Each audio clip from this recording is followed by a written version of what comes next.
Welcome back. You're still watching the Daily Debate. Dr. Tariq, as we did see in the past report and the break in general, we have a new republic, a new administrative capital, but we are also focusing on the development and the progress of the project of the historic Cairo, the Greater Cairo, historic Cairo, as we did see in the past report. The tour of President Abdel Fattah al-Sisi on Friday in Old Cairo, Masr al-Adima, Sur Magra al-Uyun, towards the Citadel. How do you see this activity that we are looking to be having more tourists and more touristic activities in this field, in this area?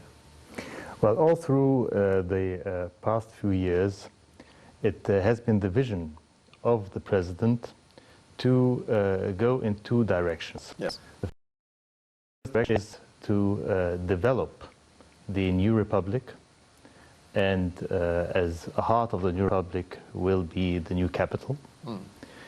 But at the same time, to focus on the historical roots of Egypt and the Egyptians. Yes.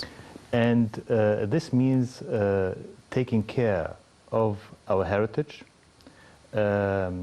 investing in our heritage, investing in the modernization of the services surrounding these priceless antiquities that we have in Egypt. Yes. In order to make this more attractive for international tourism.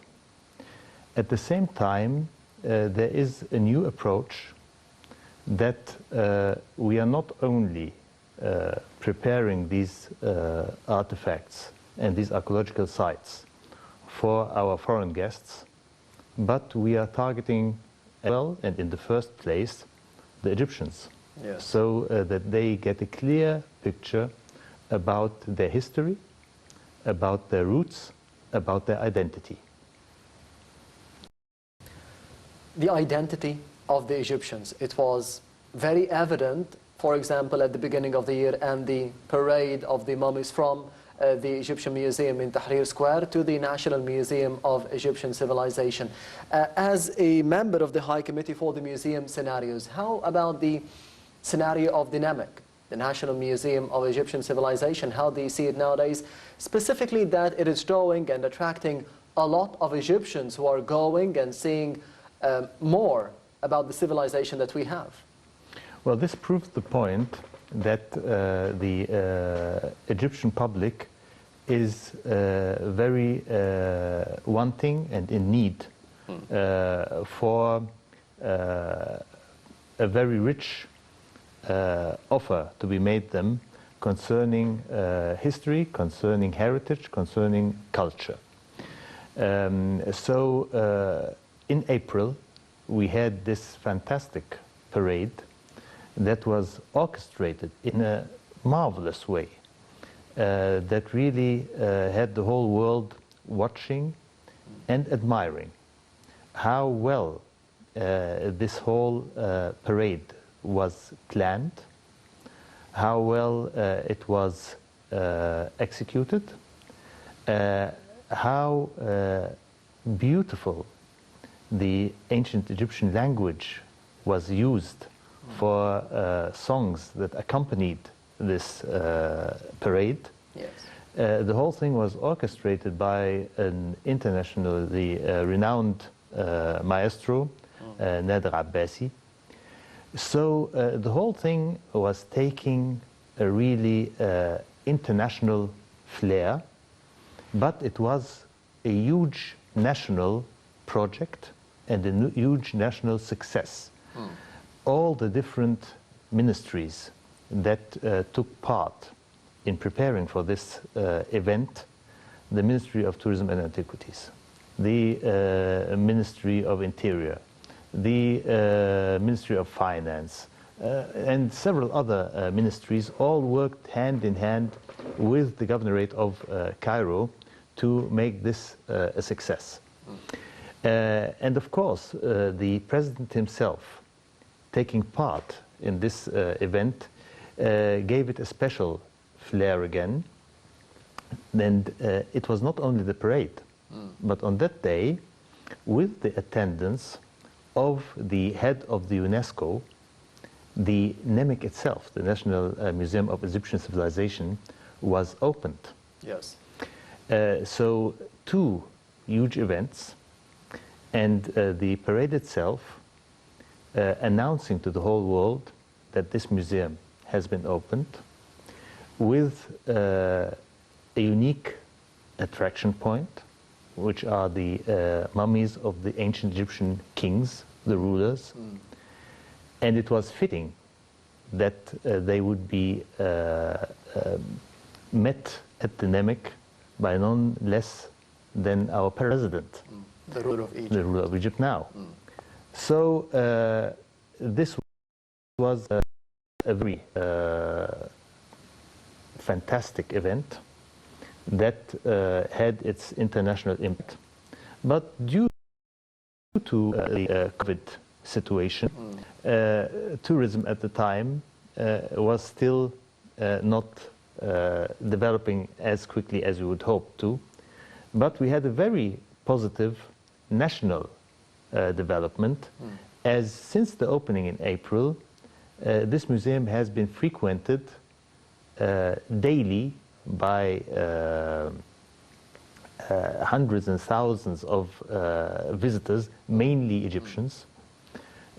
Schools have shown huge interest, reaching a point that it was difficult to coordinate their visit to the NEMIC, which is a huge success and shows how interested the Egyptian people are in their heritage. And you get the feeling that the NEMIC, it is not just about the mummies, not just about the artifacts, that it's about an experience. It is a whole experience with tales being put right beside the mummies, or each story being told about this artifact and that artifact. And it is a whole experience. It is like we have a new generation of museums, not just for the foreigners, for the Egyptians as well.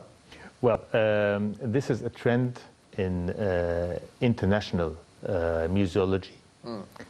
And we are working very much on this. I'm currently the vice president of ICOM Egypt, which is the International Committee of Museums. And as you were saying, this is the international trend now. We are approaching the young generation in their language, which means we need to have digital effects. We need to have virtual reality. But at the same time, one of the main things that we have agreed upon internationally is that the artifact must remain the star. So all the digital animation may not have an impact on the artifact itself, the genuine thing, to be the star of the museum. And the NEMIC was very successful in this. The digital effect and the monitors that are used are not overshadowing the artifacts. Yes. The artifacts are the stars. Of course, the mummies have been presented in a way as if they are in the Valley of the Kings, in a royal tomb. Yes. So you enter into a royal tomb, and then you start discovering the mummies of the kings one by one. And each one having his own information beside him, so that you get to know him, and you get to know who this person is, who is presented there in also a very dignified way. So the bodies of the mummies are covered, the faces and the feet and the hands are visible. And here we are also following and appreciating the international trend to show human remains in a dignified way. I know I'm focusing a bit too long on the NEMC, the National Museum of Egyptian Civilization, but don't you think that there is a significance in terms of showing the Egyptians, as you mentioned, the younger generations, that we have an identity, an ancient identity, a personality, certain traits, and that was one of the main important points of inaugurating such a museum. It's not just about showing what we have. Actually, it's more than this. There are not so many museums of civilization in the world. Yes. And this Museum of Civilization takes you from prehistory in Egypt until nowadays. So you have this whole wide spectrum of artifacts representing Egypt since 5,000 years until today, Yes. which also helps younger people to understand the continuity in the Egyptian civilization. And we focus, of course, on the contributions of Egypt to civilization. Not only the Egyptian civilization, but world civilization. In terms of the tour that we did just see on Friday of President Abdel Fattah al-Sisi, it focused on Old Cairo, Masr al-Adima, Sur Magra al-Ayun, and of course the Citadel. What can be done there to be getting more tourists? Again, this is the vision of the president. Yes. It's not about having new roads. It's not about development only, Yes. but it's about providing working opportunities for the people. So the areas where we are doing development around Masr al-Adima, Old Cairo, these people are not deprived their living place, they're not deprived of their working place. Yes. In the contrary, the place is being developed in order to be attractive for tourists. The whole area, it is the area from the Nile towards the Salah Salim street.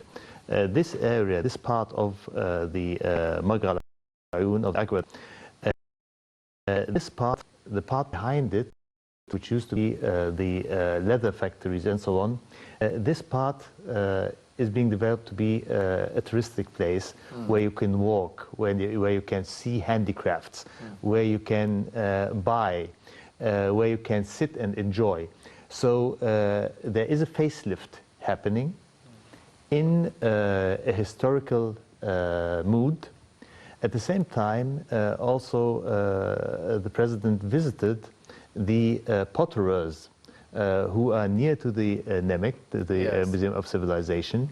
They have a whole city there of potterers, and this was an open invitation for the Egyptians to go there to see the fantastic things that the potterers are producing there. It's like from lighting pottery. the spotlight on them Exactly. and their work.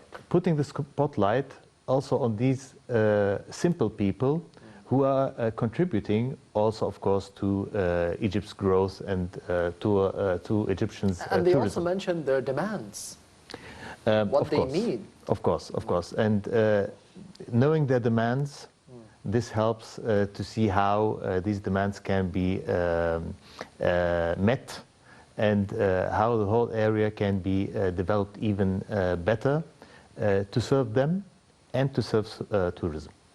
Yes.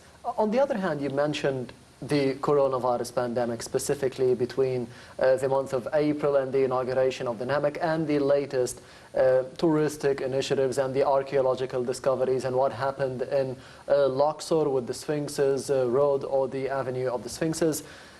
How did the coronavirus pandemic affect tourism globally and in Egypt? The corona pandemic is the strongest blow that has hit international tourism since mass tourism began. Mass tourism has never witnessed and experienced such a lockdown, has never experienced such a stop of international aviation. This has affected international aviation in a very strong way. Many international aviation companies have gone bankrupt, which means that tourism will need to invent itself new in the post-corona period. Yes.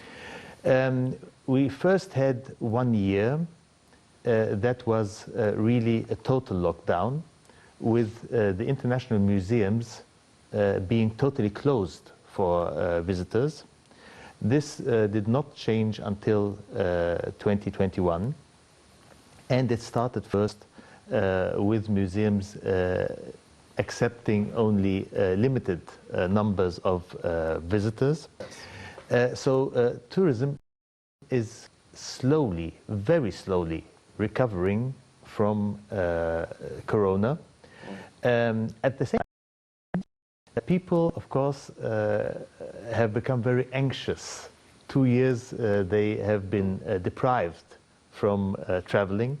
So there is a strong will and a strong wish to fly, to visit foreign destinations. And Egypt is now doing an effort. The Minister of Antiquities is flying around, meeting the people in charge of tourism in different destinations in Russia, in Spain. The target is to prepare for the post-corona period and to attract the visitors to come to Egypt. Of course, we may not forget that there is a very harsh touristic market where there is a lot of competition between the different destinations that are trying to attract the But visitors. with the potential that we have here in Egypt in different fields and sectors of tourism here in the country, do you think, is there competition? Of course, Can anyone compete with what we have? there is a competition, and we must always be aware and alert. But of course, once we advertise our potential, then we have the upper hand. So it's more about marketing. It's about marketing, and the Parade of the Mummies and the festival of the Avenue of Sphinxes both went in this direction to show the world and to put Egypt in focus and to remind the whole world Egypt has fantastic things to show. It has royal mummies, it has a Museum of Civilization, it has the largest open museum in the world, which is Luxor. It is giving now all new means of services and comfort in Upper Egypt in order to welcome the foreign visitors there. So, of course, these events have their international effect. And this is, of course, one of the things that is very much intended.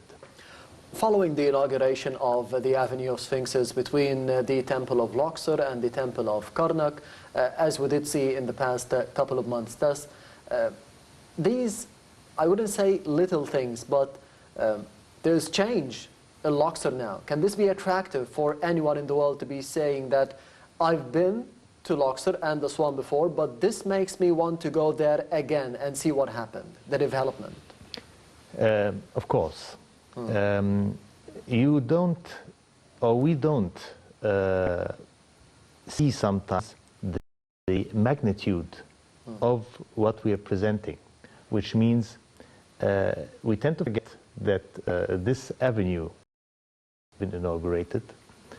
The work there took 15 years, and the number of sphinxes that were discovered and uncovered from sand and restored exceed 1,060. This is a huge number. And in the same path or in different parts of Luxor? In the same path. So this is a huge number, extending over nearly 3 kilometers, 2,700 meters. Different kind of statues. So there is the Karnak temple to the temple of Queen Mut, about 700 meters. These statues are from the New Kingdom, and they have the heads of rams. So these are ram-headed sphinxes. And another avenue from the Karnak temple directly to the Luxor temple, 2 meters approximately, with human-headed sphinxes from the 30th dynasty, King Nebu I. The virtual tour that we did see during the lockdowns all over Egypt and the world during the coronavirus pandemic and the outbreak that we did see at the end of 2019, at the beginning of 2020, those virtual tours of Egypt in general and, for example, the temples, the museums, are they a good thing or a bad thing for the real tourism that we have nowadays? They're most certainly a good thing. Because seeing something is not like experiencing it. And how can you get anxious about going somewhere if you have not gotten the taste of it? So these virtual tours give the taste. It's an appetizer, it's a trailer. But you can only see the real thing in Egypt. It's the same thing with the exhibitions that Egypt has abroad. These exhibitions are very important because, again, they are teasers. They show the people this is only very little from the fantastic things that you can see live in Egypt. And the temples and the pyramids and the fantastically painted tombs.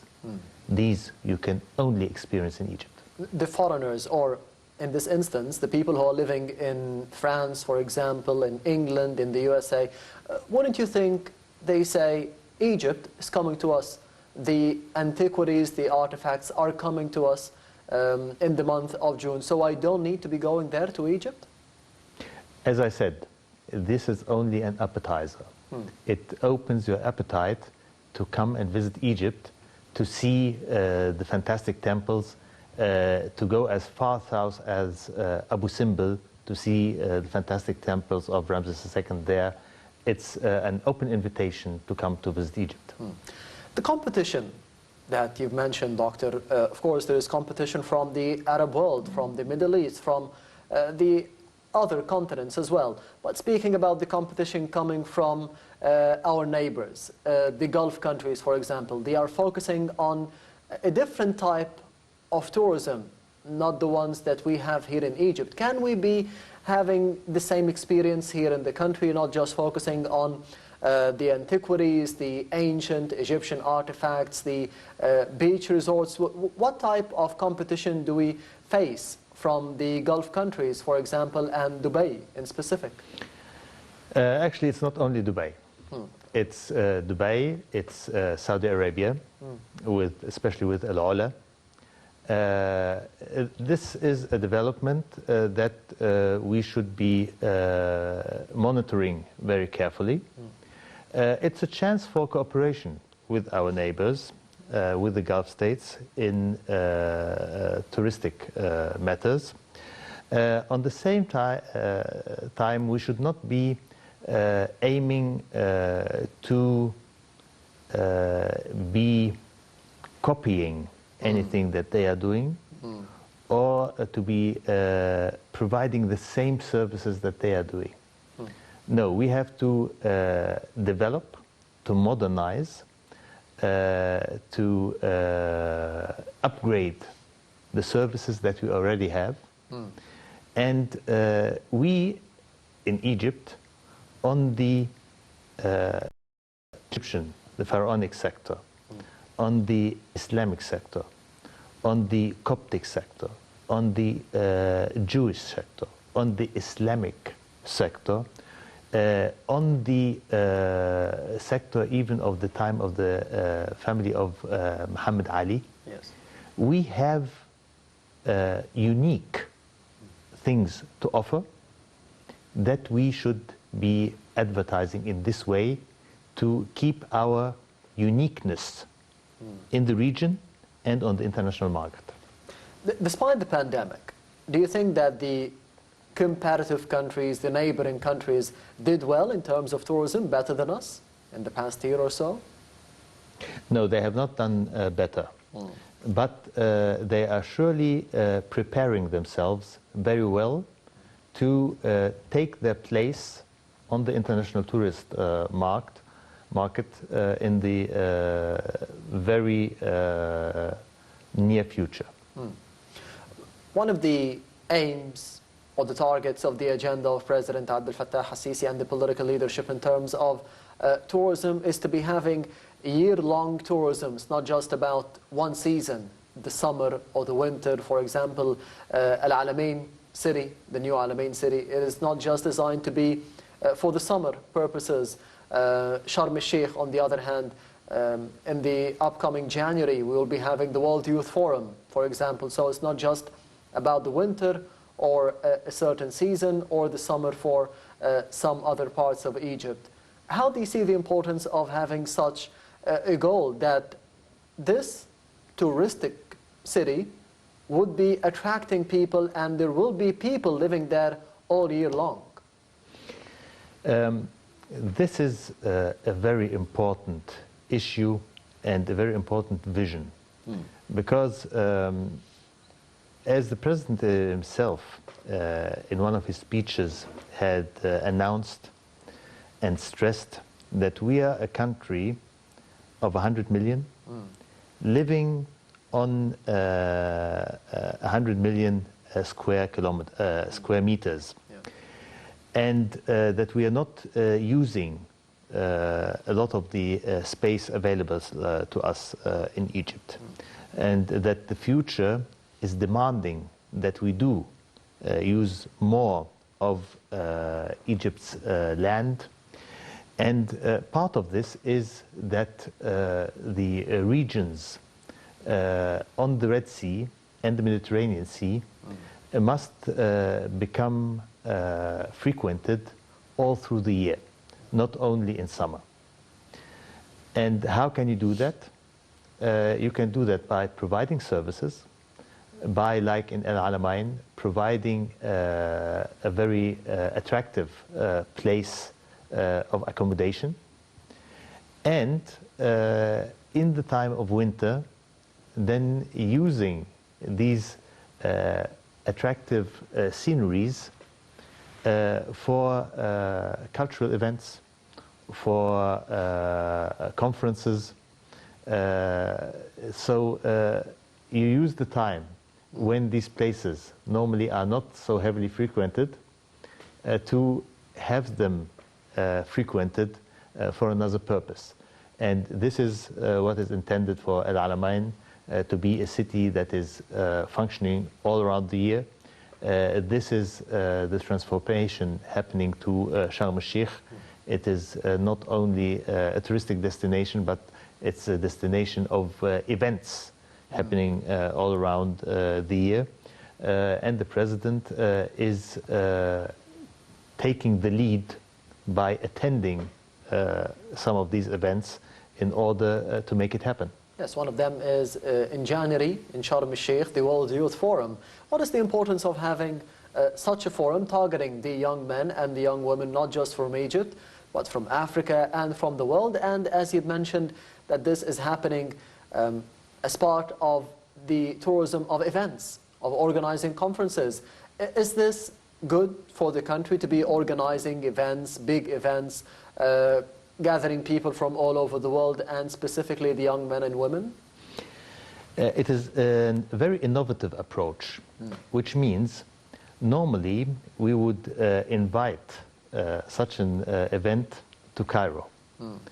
So no, we're not inviting it to Cairo. We're inviting the young people from the world to Sharm el-Sheikh. So we are introducing Sharm el-Sheikh. We are showing the potential of Sharm el-Sheikh. We are showing the beauty of Sharm el-Sheikh. And we are at the same time opening up towards the world. So the young Egyptians that are participating have the chance in this very nice environment to meet with youth from all around the world. So we are building up the future. At the same time, we have inaugurated last year, the President has inaugurated in the last year, a museum of ancient Egyptian artifacts in Sharm el-Sheikh. So they can also go there and get a taste of ancient Egypt. So it's again inviting the world not only to see our past, but showing our potential for events in the future and for holding events in Egypt. Yes, of course, we'll be heading to the next or the second report of the daily debate for tonight. It is focused on a report released by the Cabinet or the IDSC, the Information and the Decision Center for the Cabinet of Egypt, about tourism in Egypt in 2021 and what happened in it in this field in the past year. So stay tuned.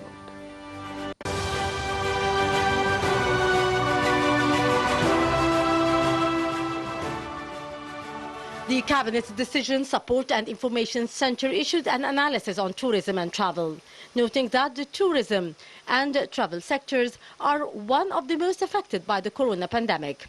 It said that the sectors have suffered a loss of up to $4.7 trillion in 2020, and its contribution fell to 5.5% of the global GDP in 2020, compared to about 10.4% in 2019 due to the ongoing restrictions on mobility. It added that spending by domestic visitors has also decreased by 45%, while spending by domestic visitors declined by 45%. The report noted that the international visitors increased by an unprecedented 69.4% in 2020. 62 million jobs were lost in the tourism sector in 2020, and the risk of job losses remains until the full recovery of the travel and tourism sector. The Information Center added that the restrictions that were imposed during the pandemic have prompted the Ministry of Tourism to consider different solutions to try to revive the tourism sector. The ministry said that the pandemic has been a catalyst for the travel and tourism sector's pursuit of innovation and integration of new technologies due to the mobility restrictions, people staying in their homes, and the increasing resilience on digital services and virtual reality has been used to promote tourism during the pandemic period. Also, thanks to virtual tours, people can check hotels in more details before booking. And many high-end resorts are now adapting virtual tours as a way to showcase their features and amenities. And many of these tours can be experienced using just a smartphone or computer. The ministry has organized the first virtual tour in 2021 of the Tomb of Mina, which is one of the most beautiful tombs of the nobles on the western mainland in Luxor, dating back to the 18th dynasty. And that tour was followed by a number of virtual visits, including a visit to the tomb of Queen Merz Ankh III, the granddaughter of King Khufu, the owner of the Great Pyramid, and a virtual visit to the Red Monastery. In the Sohag Governorate, a virtual tour was also organized inside the tomb of King Ramses V, which was stated during the reign of King Ramses V of the 20th dynasty, and other virtual tours of the pharaonic, Coptic and Islamic monuments, in addition to virtual visit to the temple of Ibn Ezra, and all has been organized. An exceptional virtual tour was conducted in Tutankhamun Hall at the Egyptian Museum in Tahrir Square, which displays some of the treasures of Tutankhamun, especially the Golden Mask, one of the icons of Egyptian antiquities and the most famous around the world, and the Golden Pharaoh's Hall at the Egyptian Museum in Tahrir Square.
Welcome back. You're still watching the Daily Debate. Dr. Tariq Tawfiq, speaking about the efforts of the Ministry of Tourism and Antiquities and the Minister of Tourism and Antiquities, Dr. Khalid Al-Anani. How did you see that in the past year in 2021? Well, of course, this is a difficult period dealing with the pandemic, with the corona pandemic. And yet there have been efforts to showcase Egypt. So the Mummies Parade and the opening of the Nemek, this was a big event at a time where nothing was happening all around the world, which had a very positive impact. Also, the big event that took place in Luxor in November. Yes. These events we must put into consideration that they do not happen between a day and a night. So they need a lot of preparation. They need a lot of planning. And in order for them to be so successful in their execution, they really had to be planned very well. So the Ministry of Antiquities, with its very active minister, have played a big role in this success. And at the same time, of course, these events are preparing for the next phase, for the phase where we hope that tourism returns to previous numbers. The time has been used to upgrade the touristic services.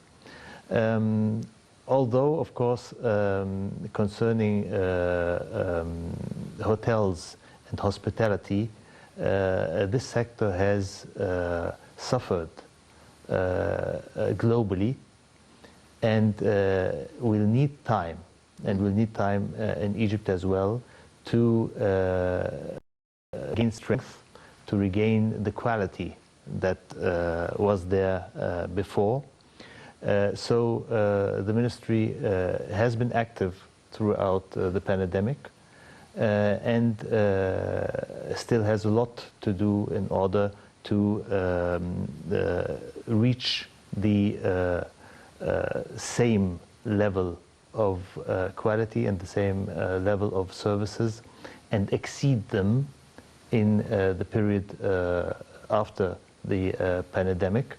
But the colleagues in the Ministry of Tourism and Antiquities are doing a tremendous job in safeguarding Egypt's heritage, in showcasing it, and in preparing for a next season of international and national tourism. Yes, and one of the steps to be regaining strength to the Egyptian tourism would be the upcoming inauguration of the Grand Egyptian Museum. What can we expect differently from the Grand Egyptian Museum, the GEM? The Grand Egyptian Museum has been in the make for the last 20 years. It is a mega project that the world is expecting and awaiting. I had the honor to be in charge of this project for 4.5 years, and I can tell you that the Grand Egyptian Museum is something else. Egypt has invested in this project. This museum will be of the 21st century, and it has a garant of its success, which is Tutankhamun. And what there will be new about Tutankhamun? Next year we'll be celebrating, or in the year 2021, we will be celebrating 100 years since the discovery of the tomb of Tutankhamun. And for the first time in the Grand Egyptian Museum, we will be showing the complete Tutankhamun. So everything that has been discovered inside the tomb, which are more than 5,400 pieces. What had been on display before in the Tahrir Museum were only about 1,800 pieces from this treasure. So you will see a totally new and different Tutankhamun. Beside the galleries of Tutankhamun, you will have galleries taking you from prehistory until the time of the Greeks and Romans in Egypt. 15 galleries without any barriers between them, so you really stroll between the different periods of ancient Egypt. It will be a fantastic experience, Tutankhamun in a totally new way, and strolling through ancient Egypt from prehistory until the time of the Greeks and the Romans. And Egypt is preparing to share this with the world, again in a fantastic way. Egypt has shown in the Mummy Parade and in the fantastic celebration in Luxor that we can amaze the world with fantastic events in color and in sound and in music and in action, and the world can expect something amazing at the opening of the Grand Egyptian Museum. Yes, and finally, the last year was about having fantastic and exciting events here in Cairo and in Luxor, but there was also archaeological discoveries. There is always archaeological discoveries, so it is more about marketing what we have and showing the world what we are still seeing ourselves coming from the ground. How did you see 2021 in this field of the archaeological discoveries? Of course, due to COVID, again, the archaeological work was also a bit less than normal. Many of the foreign missions normally working in Egypt were not able to do the excavations.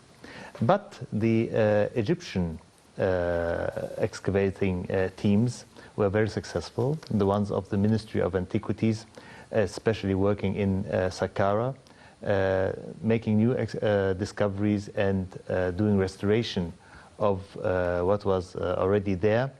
The Faculty of Archaeology, Cairo University, where I am associate professor, we have excavations south of the Unas causeway in Saqqara, and there, under the supervision of Professor Dr. Ola Al-Ogezi, we discovered a fantastic new tomb of the high official Beta Hamouya from the time of Ramses II, a tomb that is special in its architecture, special in its scenes, so we never cease to amaze the world with what we're discovering. Yes, and we are expecting more in 2022 in this field. Dr. Tariq Tawfiq, the member of the High Committee for the Museum Scenarios and the former Director General of the Grand Egyptian Museum. Thank you very much for being with us today. We wish the world all the best in 2022. Yes, hopefully. And this brings us to the end of the Daily Debate for tonight. Thank you for watching and goodbye.